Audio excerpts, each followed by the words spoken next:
हरे Krishna. Srila Prabhupada book reading में आप सभी का स्वागत है। मैं हूं अंकुर, आप देख रहे हैं श्रवणम कीर्तनम। हरे कृष्णा कृष्ण कृष्ण हरे हरे। आज हम पढ़ने वाले हैं श्रीमद् भगवद गीता यथारूप का पहले अध्याय के 12वें से 20वां श्लोक तक। 12वां श्लोक। तस्य संजयनय हर्षं कुरु वृद्ध पितामह सिंहनादं विनद्योश्च शंखं दद्मौ प्रतापवान। अर्थात तब कुरुवंश के वयोवृद्ध परम प्रतापी एवं वृद्ध पितामह ने सिंह गर्जना की सी ध्वनि करने वाले अपने शंख को उच्च स्वर से बजाया, जिससे दुर्योधन को हर्ष हुआ। तात्पर्य: कुरुवंश के वयोवृद्ध पितामह अपने पौत्र दुर्योधन का मनोभाव जान गए और उसके प्रति अपनी स्वाभाविक दयावश उन्होंने उसे प्रसन्न करने के लिए अत्यंत उच्च स्वर से अपना शंख बजाया, जो उनकी सिंह के समान स्थिति के अनुरूप था। अप्रत्यक्ष रूप में शंख के द्वारा प्रतीकात्मक ढंग से उन्होंने अपने हताश पौत्र दुर्योधन को बता दिया कि उन्हें युद्ध में विजय की आशा नहीं है, क्योंकि दूसरे पक्ष में साक्षात भगवान श्री कृष्ण हैं। फिर भी युद्ध का मार्गदर्शन करना उनका कर्तव्य था और इस संबंध में वे कोई कसर नहीं रखेंगे। 13वां अध्याय। ततः शंखश्च भैर्यश्च प्रणवानकगोमुखाः सहसैवाभयन्यन्त सशब्दस्तुमुलोऽभवत्। अर्थात तत्पश्चात शंख, नगाड़े, बिगुल, तुरही तथा सींग सहसा एक साथ बज उठे। वह समवेत स्वर अत्यंत कोलाहलपूर्ण था। 14वां श्लोक। ततः श्वेतहरितयुक्ते महती स्यन्दने स्थितौ माधवः पाण्डवाश्चैव दिव्यौ शंखौ पदमतुः। ततः श्वेतशतयुक्ते महती स्यन्दने स्थितौ माधवः पाण्डवाश्चैव दिव्यौ शंखौ पदमतुः। अर्थात दूसरी ओर से श्वेत घोड़ों द्वारा खींचे जाने वाले विशाल रथ पर आसीन कृष्ण तथा अर्जुन ने अपने अपने दिव्य शंख बजाए। तात्पर्य: भीष्मदेव द्वारा बजाए गए शंख की तुलना में कृष्ण तथा अर्जुन के शंख को दिव्य कहा गया है। दिव्य शंखों के नाद से यह सूचित हो रहा था कि दूसरे पक्ष की विजय की कोई आशा न थी, क्योंकि कृष्ण पांडवों के पक्ष में थे। जयस्तु पांडुपुत्राणाम येषां पक्षे जनार्दनः। जय सदा पांडु के पुत्र जैसों की होती है, क्योंकि भगवान कृष्ण उनके साथ हैं। और जहाँ जहाँ भगवान विद्यमान हैं, वहीं वहीं लक्ष्मी भी रहती हैं, क्योंकि वे अपने पति के बिना नहीं रह सकती। अतः जैसा कि विष्णु या भगवान कृष्ण के शंख द्वारा उत्पन्न दिव्य ध्वनि से सूचित हो रहा था, विजय तथा श्री दोनों ही अर्जुन की प्रतीक्षा कर रही थीं। इसके अतिरिक्त जिस रथ में दोनों मित्र आसीन थे, वे अर्जुन को अग्नि देवता द्वारा प्रदत्त था और इससे सूचित हो रहा था कि तीनों लोकों में जहाँ कहीं भी यह जाएगा, वहाँ विजय निश्चित है। पांचजन्य ऋषिकेशो देवदत्तं धनंजय पौंड्रम दद्मौ महाशंखम भीमकर्मावृकोदरः। अर्थात भगवान कृष्ण ने अपना पांचजन्य शंख बजाया, अर्जुन ने देवदत्त शंख तथा अतिभोजी एवं अतिमानवीय कार्य करने वाले भीम ने पौंड्रक नामक भयंकर शंख बजाया। तात्पर्य: इस श्लोक में भगवान कृष्ण को ऋषिकेश कहा गया है, क्योंकि वे ही समस्त इंद्रियों के स्वामी हैं। सारे जीव उनके भिन्नांश हैं, अतः जीवों की इंद्रियां भी उनकी इंद्रियों के अंश हैं। चूंकि निर्विशेषवादी जीवों की इंद्रियों का कारण बताने में असमर्थ हैं, इसलिए वे जीवों को इंद्रिय रहित या निर्विशेष कहने के लिए उत्सुक रहते हैं। भगवान समस्त जीवों के हृदयों में स्थित होकर उनकी इंद्रियों का निर्देशन करते हैं, किंतु वे इस तरह निर्देशन करते हैं कि जीव उनकी शरण ग्रहण कर ले, और विशुद्ध भक्त की इंद्रियों का तो वे प्रत्यक्ष निर्देशन करते हैं। यहाँ कुरुक्षेत्र की युद्ध भूमि में कृष्ण भगवान कृष्ण अर्जुन की दिव्य इंद्रियों का निर्देशन करते हैं, इसलिए उनको ऋषिकेश कहा गया है। भगवान के विविध कार्यों के अनुसार उनके भिन्न भिन्न नाम हैं। उदाहरणार्थ, उनका एक नाम मधुसूदन है, क्योंकि उन्होंने मधु नाम के असुर को मारा था। वे गौओं तथा इंद्रियों को आनंद देने के कारण गोविंद कहलाती हैं। वसुदेव के पुत्र होने के कारण इनका नाम वासुदेव है। देवकी को माता रूप में स्वीकार करने के कारण इनका नाम देवकी नंदन है। वृंदावन में यशोदा के साथ बाल लीलाएं करने के कारण ये यशोदानंदन हैं। अपने मित्र अर्जुन का सारथी बनने के कारण पार्थ सारथी हैं।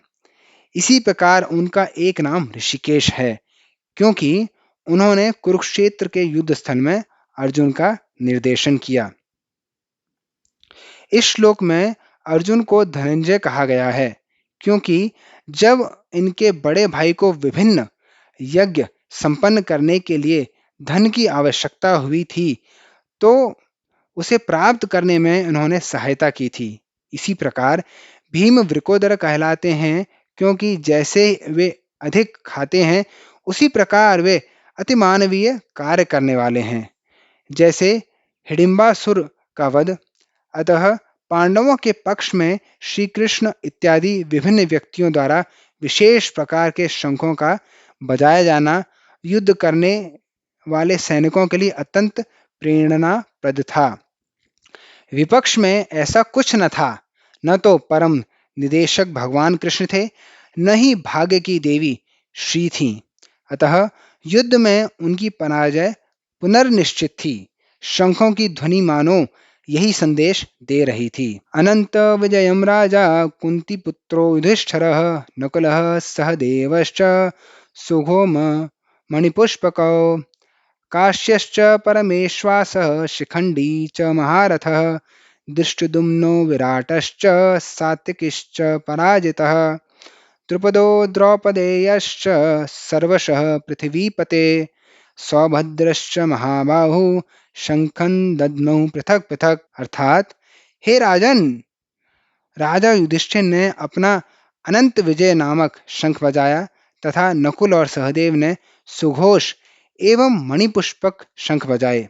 महान धनुर्धर काशीराज, परम योद्धा शिखंडी, दृष्टद्युम्न, विराट, अजेय सात्विकी, द्रुपद, द्रौपदी के पुत्र तथा सुभद्रा के महाबाहु पुत्र आदि सबों ने अपने अपने शंख बजाए। तात्पर्य: संजय ने राजा धृतराष्ट्र को अत्यंत चतुराई से यह बताया कि पांडु के पुत्रों को धोखा देने तथा राज्य सिंहासन पर अपने पुत्रों को आसीन कराने की यह अविवेकपूर्ण नीति श्लाघनीय नहीं है। लक्षणों से पहले से ही यह सूचित हो रहा था कि इस महायुद्ध में सारा कुरुवंश मारा जाएगा। भीष्म पितामह से लेकर अभिमन्यु तथा अन्य पौत्रों तक विश्व के अनेक देशों के राजाओं समेत उपस्थित सारे के सारे लोगों का विनाश निश्चित था। यह सारी दुर्घटना राजा धृतराष्ट्र के कारण होने जा रही थी, क्योंकि उसने अपने पुत्रों की कूटनीति को प्रोत्साहन दिया था। सघोषो धातराष्ट्राणां हृदयानि विदारयत् नभश्च पृथिवीं चैव तुमुलो भयनुनादयन्। अर्थात, इन विभिन्न शंखों की ध्वनि कोलाहल पूर्ण बन गई, जो आकाश तथा पृथ्वी को शब्दायमान करती हुई धृतराष्ट्र के पुत्रों के हृदयों को विदीर्ण करने लगी। तात्पर्य: जब भीष्म तथा दुर्योधन के पक्ष के अन्य वीरों ने अपने अपने शंख बजाए, तो पांडवों के हृदय विदीर्ण नहीं हुए। ऐसी घटनाओं का वर्णन नहीं मिलता, किंतु इस विशिष्ट श्लोक में कहा जाता है कि पांडु पक्ष के शंखनाद से धृतराष्ट्र के पुत्रों के हृदय विदीर्ण हो गए। इसका कारण स्वयं पांडव और भगवान कृष्ण में उनका विश्वास है। परमेश्वर की शरण ग्रहण करने वाले को किसी प्रकार का भय नहीं रह जाता, चाहे वह कितनी भी विपत्ति में क्यों न हो। अथ व्यवस्थितान् दृष्ट्वा धार्तराष्ट्रान् कपिध्वजः प्रवृत्ते शस्त्र संपाते धनुर्मय पांडवः ऋषिकेशं तथा वाक्यम इति माह महीपते। अर्थात, उस समय हनुमान से अंकित ध्वजा लगे रथ पर आसीन पांडुपुत्र अर्जुन अपना धनुष उठाकर तीर चलाने के लिए उद्यत हुआ। हे राजन, धृतराष्ट्र के पुत्रों को व्यूह में खड़ा देखकर अर्जुन ने श्री कृष्ण से ये वचन कहे। तात्पर्य: युद्ध प्रारंभ होने ही वाला था। उपरोक्त कथन से ज्ञात होता है कि पांडवों की सेना की अप्रत्याशित व्यवस्था से धृतराष्ट्र के पुत्र बहुत कुछ निरुत्साहित थे, क्योंकि युद्ध भूमि में पांडवों का निर्देशन भगवान कृष्ण के आदेशानुसार हो रहा था।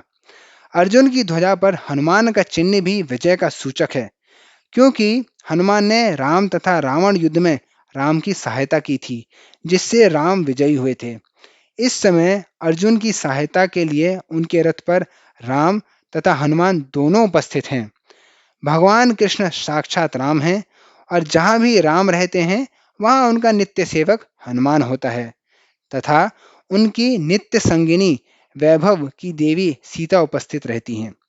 अतः अर्जुन के लिए किसी भी शत्रु से भय का कोई कारण नहीं था। इससे भी अधिक इंद्रियों के स्वामी भगवान कृष्ण निर्देश देने के लिए साक्षात उपस्थित थे। इस प्रकार अर्जुन को युद्ध करने के मामले में सारा सत्परामर्श प्राप्त था।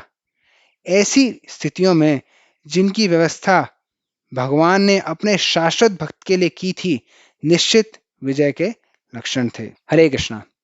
कृपया चैनल को लाइक करें, सब्सक्राइब करें, शेयर करें और पूरी भगवद गीता देखने के लिए हमारी प्लेलिस्ट पर जाएं।